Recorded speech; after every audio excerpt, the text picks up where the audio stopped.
In today's video, I'm going to teach you how to invite people to Google Meet. If you want to set up a meeting and make sure others can join it easily, Google Meet gives you a simple way to do that through Google Calendar. I'll walk you through the process clearly so you can schedule your meeting and add guests without any confusion. To get started, open Google Meet in your browser. Once you're on the main Google Meet page, look for the New Meeting button and click on it. This is where Google gives you different ways to start or plan a meeting. Since the goal here is to invite people ahead of time, you'll want to choose the option to schedule it instead of starting an instant meeting. Next, click on Schedule in Google Calendar. This will open a Google Calendar event page with a Google Meet link already connected to it.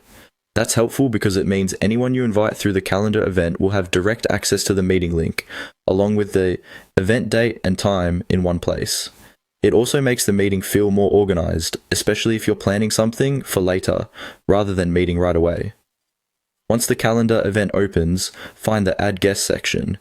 This is where you will include the people you want to invite to your Google Meet session. Click into that field so you can begin entering their information. Now type the email address of each person you want to invite. As you enter an address, Google may suggest contacts you've interacted with before, which can make this step faster.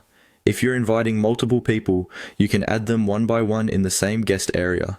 Be careful to enter each email correctly so the invitation reaches the right person. A small typo can prevent someone from receiving the event.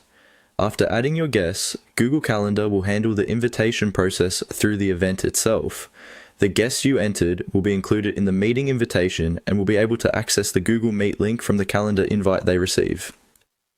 This is the easiest way to keep everything together, including the time, date, and meeting access details.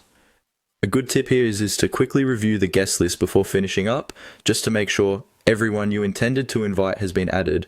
That's especially useful for work meetings, classes, or team calls where missing even one person can cause delays. And that's how to invite people to Google Meet using Google Calendar. Once you've done it a couple of times, the process becomes very quick and easy.